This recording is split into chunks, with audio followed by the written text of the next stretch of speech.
పూర్తి వివరాలకు చదవండి రేపటి అక్షర శిల్పం దినపత్రికలో.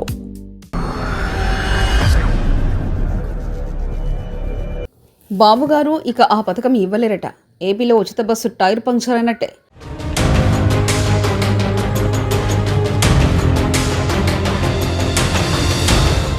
ఆ శాఖ మంత్రి ప్రకటన అలాగే ఉందిగా. ఉచిత బస్సు ప్రయాణంపై ఆశలు వద్దని కూటమి ప్రభుత్వం అధికారంలోకి రావడానికి చాలా హామీలు ఇచ్చింది.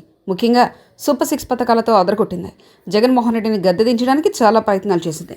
అందులో ప్రముఖంగా చెప్పాల్సింది మహిళలకు ప్రత్యేక బస్సు. అంటే మహిళలు చక్కగా ఉచితంగా బస్సులలో ప్రయాణం చేయవచ్చు. అయితే ఇక్కడ చెప్పాల్సింది ఏంటంటే ఇకపై ఆ పథకాలు వర్కౌట్ అవ్వవట. ఆ పథకాల్లో ముఖ్యంగా చెప్పాల్సింది మహిళలకు ఫ్రీ బస్ పథకం. ఈ పథకం వర్కౌట్ చేయాలంటే రాష్ట్ర ఖజానాపై చాలా భారం పడుతుంది. అందుకే ఈ పథకాన్ని వెనక్కి తీసుకుంటున్నట్లు కూటమి ప్రభుత్వం ఇప్పటికే భావిస్తుందట. ఈ విషయాన్ని సాక్షాత్తు రాష్ట్ర మంత్రి చూచాయిగా చెప్పడం గమనార్హం.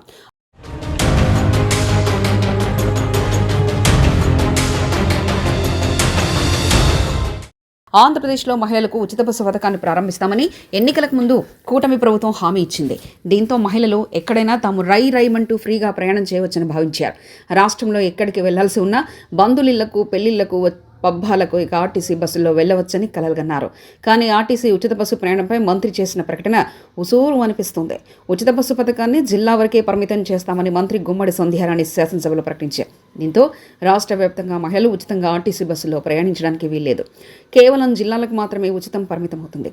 మహిళలకు ఉచిత బస్సు ప్రయాణానికి సంబంధించి మంత్రివర్గ ఉపసంఘం ఈ పథకం అమలవుతున్న రాష్ట్రాల్లో పర్యటించి వచ్చి నివేదికను కూడా సమర్పించింది. మరోవైపు రవాణా శాఖ అధికారులు కూడా పథకం అమల్లో ఉన్న కష్ట నష్టాలను కులంకుషంగా వివరించారు. కర్ణాటక, తమిళనాడులోని రాష్ట్ర వ్యాప్తంగా ఉచిత బస్సు పథకం అమలవుతుంది. దీనివల్ల ఆర్టీసీపై భరించలేని భారం పడుతుంది. కర్ణాటకలో అయితే ఆర్టీసీ ఛార్జీని పెంచాల్సింది. దీంతో ఆ పథకం అమలు చేయడానికి ఆంధ్రప్రదేశ్లో మార్పులు చేయడానికి నిర్ణయించినట్లు స్పష్టంగా కనపడుతుంది. జిల్లాల వరకు అయితే చాలా వరకు భారం తగ్గుతుందని అధికారులు కూడా అభిప్రాయపడ్డారు. కర్ణాటక, తెలంగాణలో రాష్ట్ర వ్యాప్తంగా ఉచిత బస్సు పథకం అమలవుతుంది.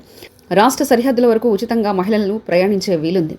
దీంతో ఆంధ్రప్రదేశ్లో కొత్త బస్సులను కొనుగోలు చేయడంతో పాటు అదనపు ఉద్యోగాలను భర్తీ చేయాలని ప్రభుత్వం డిసైడ్ చేసింది. మహిళలకు ఉచిత బస్సు ప్రయాణాన్ని జిల్లా వరకే పరిమితం చేయగలిగితే బస్సుల సంఖ్యతో పాటు సిబ్బంది నియామకాలు కూడా తగ్గించే అవకాశం ఉందని తాజాగా గణాంకాలు ప్రభుత్వ ఆలోచనలో మార్పు తెచ్చినట్లు కనిపిస్తుంది. ఇక జిల్లాలే ఉండేవారు ఆ జిల్లా వరకు మాత్రమే మహిళలు ఉచితంగా ప్రయాణించాల్సి ఉంటుంది. అంతే తప్పించి తాము నివాసం ఉంటున్న జిల్లాల నుంచి వేరే జిల్లాలకు వెళ్లాలంటే మాత్రం ఛార్జీలు చెల్లించాల్సిందే. జిల్లాలోని కొన్ని బస్సులకు మాత్రమే ఉచితాన్ని అమలు చేయబోతున్నారు. మరిన్ని కథనాల కోసం సబ్స్క్రైబ్ చేసుకోండి మీ అక్షర శిల్పం. పూర్తి వివరాలకు చదవండి రేపటి అక్షర శిల్పం దినపత్రికలో.